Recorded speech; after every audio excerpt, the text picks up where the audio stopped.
would describe my childhood as being unstable, tumultuous. I was the middle child from a family of 3 children. I would describe that myself as being the scapegoat in my family by mainly my mother. We were raised in a Christian family. We were raised in a church, what was known as Oneness Pentecostalism or United Pentecostalism, or also known as the Jesus Only movement. And so, being raised under that, there was a lot of rules and restrictions and dress codes and things that we had to follow very strictly. And my parents raised us based off of those teachings and doctrines, and a lot of that resulted in what I would call spiritual abuse. There was also a lot of domestic violence in our home. There was a lot of emotional abuse, psychological abuse. There was emotional neglect. Because life was so unstable and unpredictable for me, we moved around a lot. I think that was partly because of my parents, for my dad finding work in different locations. So I've had to live with different people at different times of my life. I've lived with my grandparents, and their home was also extremely tumultuous and very, it was filled with alcohol abuse, domestic violence, and sexual abuse. There was all kinds of things going on there, which really, I would say, compounded my trauma. And I was raised in an era, I would say in the 80s, where gang violence was also very rife in the neighborhood that we lived. So I witnessed a lot of violence and traumatic things, shootings and stabbings and things like that. A lot of traumatic things that really were not things that children should be exposed to, and we were not given the tools or the support or the counseling for any of these things that we experienced. And I guess my parents didn't have the tools either when it came to raising us. I guess they just did it off what they were told or what they felt. But I found myself in a role within my family of being the family scapegoat, and that meant that I could do no right in my mother's eyes, no matter how hard I tried. I was a very quiet child. I was called shy. I was called withdrawn. I was called daydreamer, always daydreaming, always with my head in the clouds, which I now have come to realize that those were all responses to trauma. A lot of people or children will use that as a strategy to escape a reality that's unbearable. And I guess that's where I fell in. I always had my nose in books. I was always at the library. I was really a bookworm, and I still am. I guess that became my escape from the life that I was really facing and couldn't escape from. And so what that resulted in for me was having an extremely low self-esteem. I was put down a lot. I was shamed a lot. I was treated less than. Because I wasn't the favorite, I wasn't given a lot of things, I guess, that my siblings were given. I wasn't celebrated. So I don't really remember having these birthdays and parties and things that I'd see my friends or cousins having. I would, see my mother buying things for my sister, and I would ask, it would always be, no, not for you, no, not for you. And so I guess it gave me a sense of being rejected and being not valued and not being seen and not being heard. And ultimately, I think when I got to the age of about 16, I got into a space where I was questioning my faith, and we immigrated during that time. And when we immigrated and we got here to Australia, I really I really began to just question what I believed and everything. But the abuse within my family got continued and became so unbearable for me that I ended up moving out when I was about 17. And I had no means of supporting myself, and I didn't really know what I was going to do, but I just thought anything is better than staying here and continuing to being abused like this. So I moved out, and then I moved in with the family that were from my church. And from there, I just began to develop my faith, but I also began to see other family dynamics. I guess living with other people, I began to see other family dynamics, which really opened up my eyes to see that there was something completely flawed within my family, because what other people were doing and how they were running their households. Because I also lived with my pastor at one stage, and I lived with another family friend at another stage. And I really began to notice that something was severely wrong within my family. And this was something my sister and I had discussed often. We both didn't know what it was. We didn't have the ability to pinpoint it. And we'd get books from the library and we'd try and look for answers, and we didn't find anything. And it wasn't until I had moved in with this family and my sister had moved to America, and we were talking over the phone, and then she had come across something and she goes, "This is what's the problem, narcissism." And I'd never heard that word before, and so I had to start looking it up and researching what she was talking about. And over the years, I've gotten books and self-development books and child development books, and read all kinds of things. And it really started to give me an understanding of what I was facing and what I was dealing with. And someone else had mentioned to me, somebody else from my church had mentioned to me that she saw what my family was doing to me and it was wrong, and that I was being scapegoated. And I never really knew what that was. But as I said, as I researched it more, I really noticed that everything that I was reading was exactly what was happening to me. And but life progressed from there, and I found myself living on my own when I was about 19. Living on my own with no support from family. Because I left, I had been ostracized, and I had been smeared, and I had been vilified. So I didn't have anyone to turn to. And of course, I'm in a foreign country. So I just decided to go and study, and I was living by myself. And I guess as a young lady living on her own with no support, I guess I was in a very vulnerable situation, but I didn't realize it at the time. And that was when I, met and got married to my ex-husband. The marriage was volatile from the very beginning.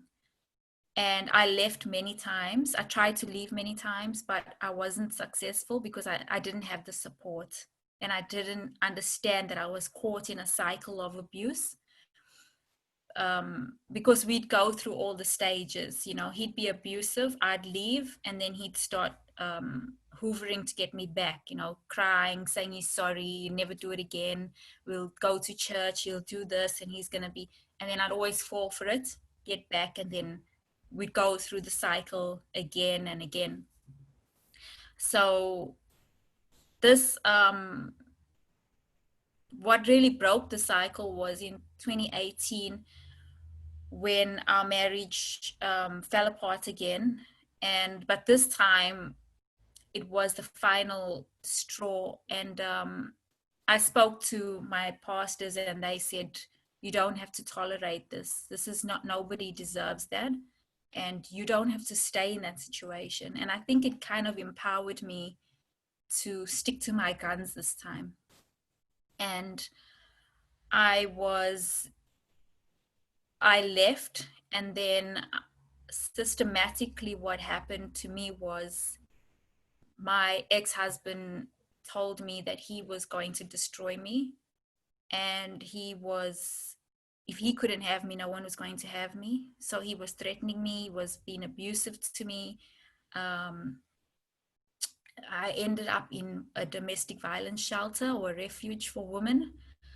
And during my time in the domestic violence shelter was where I received a lot of counseling, a lot of support, and where I really began to get an understanding of what I was really dealing with, because I don't think I really had a full understanding. And from there, I began to decide how I was going to rebuild my life, because he really did destroy me in every way, shape, and form. That he, any opportunity that he had to hurt me, he took that opportunity, whether it was financially. um, I was left with destitute, with nothing. No, he took everything. And so I began to formulate how I would rebuild my life. And upon moving out of that domestic violence shelter, I began to really um,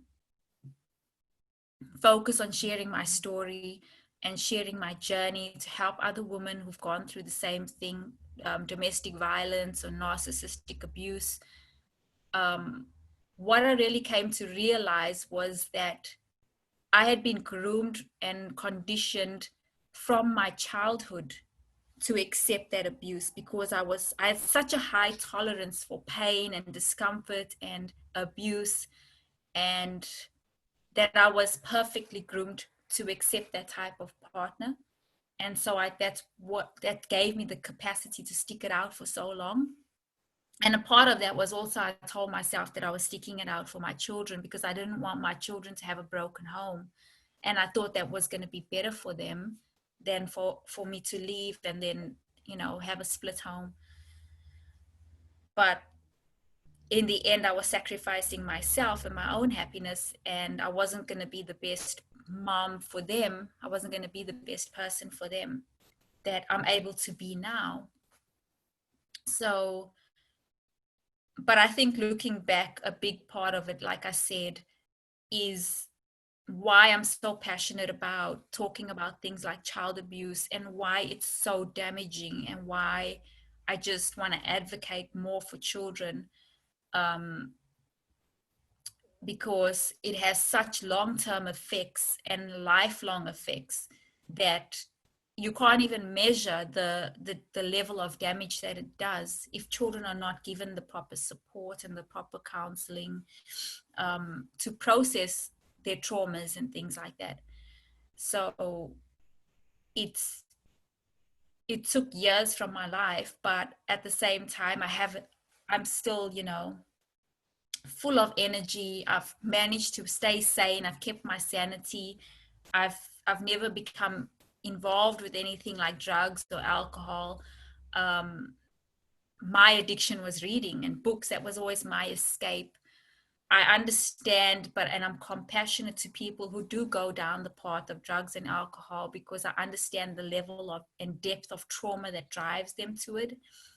Also, being suicidal, I think I struggled with suicide ideation from a very, very early age. I remember being as young as like 7 or 8, just fixated on wanting to die, and just literally praying that I could die in my sleep or get hit by a car, or that's just something could happen to me, um, because life was just so unbearable. So um, I think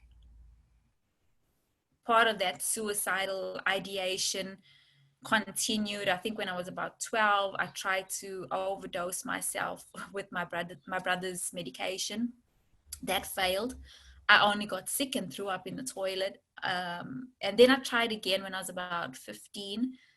I tried to overdose on a bunch of medications that I found in the cupboard. And again, that didn't work. I just got very, very sick. And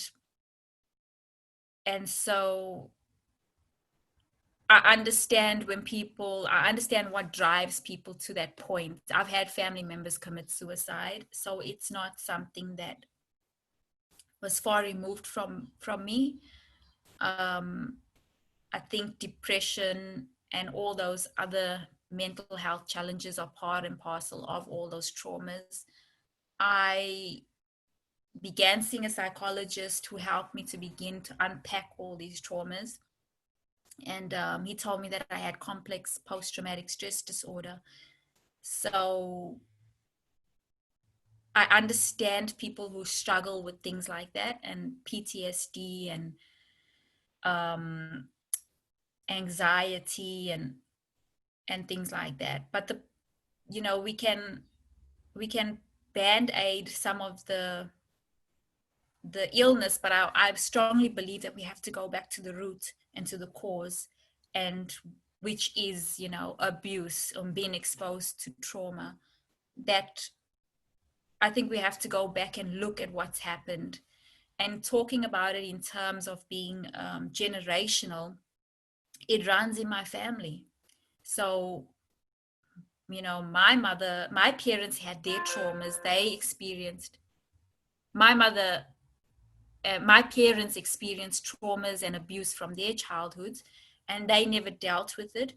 So they just carried that trauma and that pain and went through life. And my grandparents did as well. And my great grandmother, who I kind of grew up with for the first 14 years, also had traumas because she was an orphan, and they were from that war period. So there was things that they didn't deal with. And so I just felt that for my children, I really wanted to heal, and I really wanted to go and look deeply into my life and unpack everything and process it, and so that I can heal, and so that I can be a better mother for my four children, so that they can have a better life ahead of them. And also for my cousins and for my aunts and all my relatives who've been through that and lived through it and want a better, I guess, a better future, one that's not filled with abuse and trauma, because that's not really a way of life. It's not the best way of life. And I don't feel that's really what God wants for us. So I think that's why I've taken that path of just saying this stops with me, and I'm going to just do whatever it takes to get healing and to bring healing for my family and for the future generations to come. So I just feel that that's something that I want to stop with me. And I want to create something new, a new trajectory for my family, so to speak.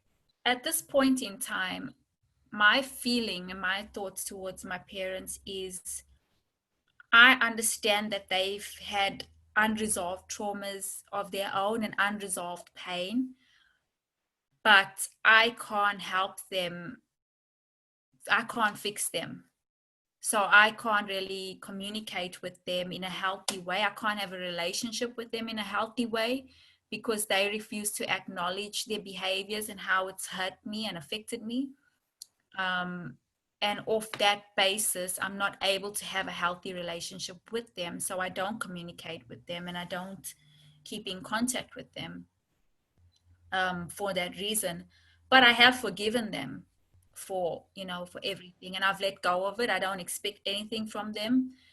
Um, but as I said, to guard my mental health and to guard my own well-being and what I need in order to heal, I can't interact with them because I can't interact with them in a healthy way. So that's what I felt is going to be best for me right now and for my children. I think one of the earliest memories that I think really hurt me as a child, when I was about 7, um,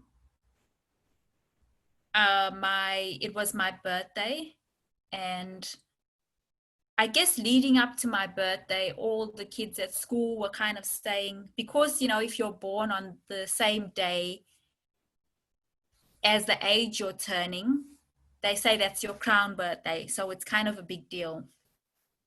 And all my friends were saying to me, it's going to be your crown birthday, it's going to be so exciting. And I was kind of getting excited and hyped up about it, because I thought something special was going to be happening, because it was a special birthday. It wasn't like other birthdays. And on the day of my birthday, when the day arrived, there was nothing. There was absolutely nothing. No wishing me happy birthday. There was just nothing done for me to celebrate me or to make me feel special.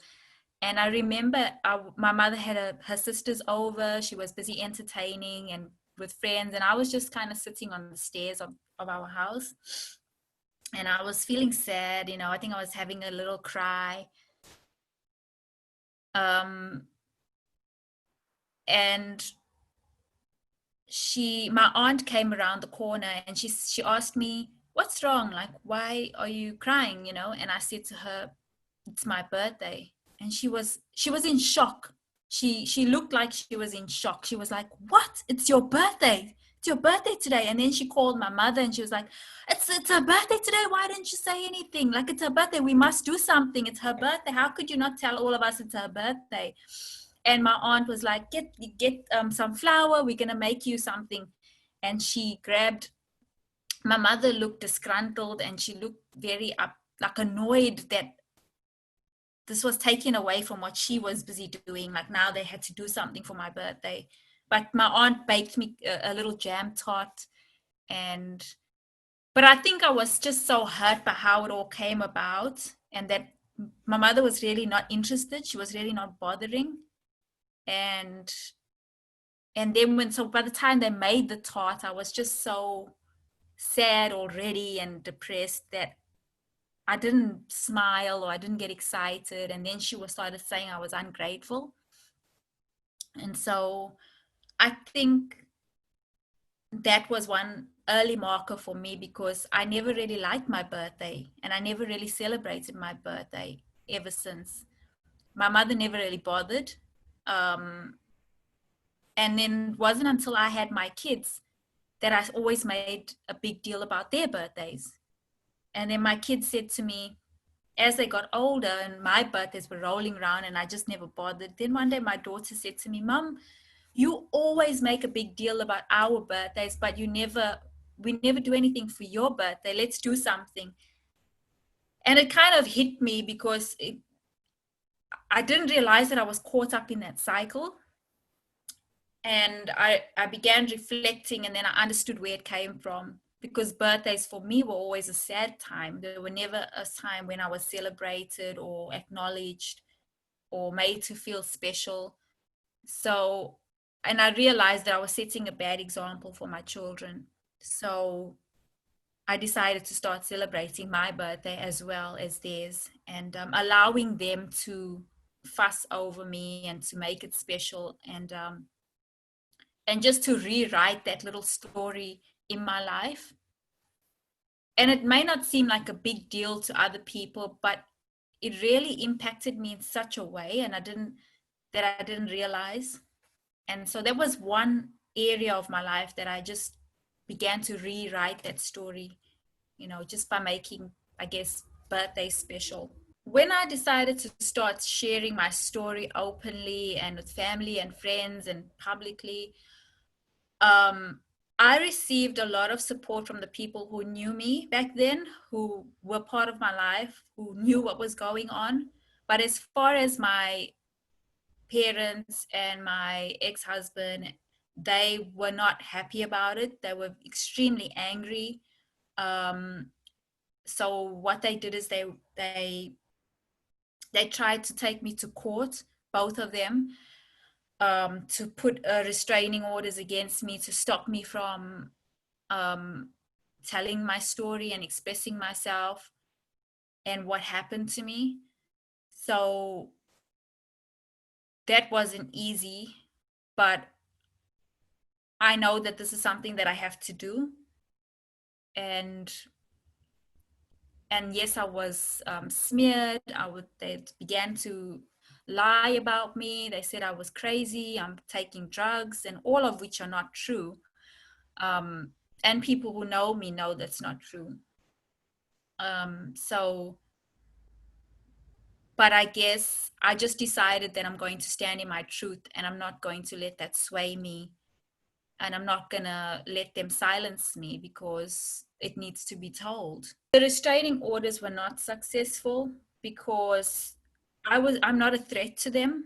I'm not threatening them, and I've not communicated or seen them, or I've not interfered in their life in any way, shape, or form. And the judge basically said that there's freedom of speech. I mean, this is Australia, and I'm not. Everyone has a right to freedom of speech.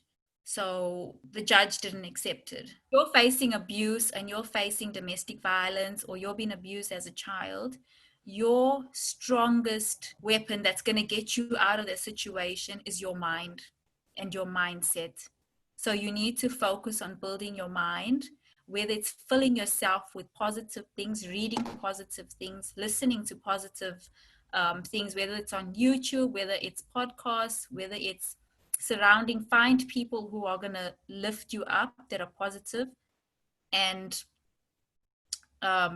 if you are a person of faith, I would strongly suggest reading your Bible on a daily basis, even if it's just one chapter every day. If you pray every day, it will ground you. If you're a person that meditates, that might help also on a daily basis. That will help ground you, because your sanity and your mental health is really what will help you ride out the storm to get to the other side of peace. So you need to create that peace within the midst of the storm. If you're in that place of pain and you can't see your way out, I would say to somebody that you will get out. There is another side to the storm. So while you're in the midst of it, it might look like you're never going to get out, like you're never going to breathe, like you're never going to enjoy life and feel free. There is another side. You will get to the other side. You just need to hang in there, but there is another side. I'm Carla, and that was my story.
Hi, my name is Carla, and this is my story.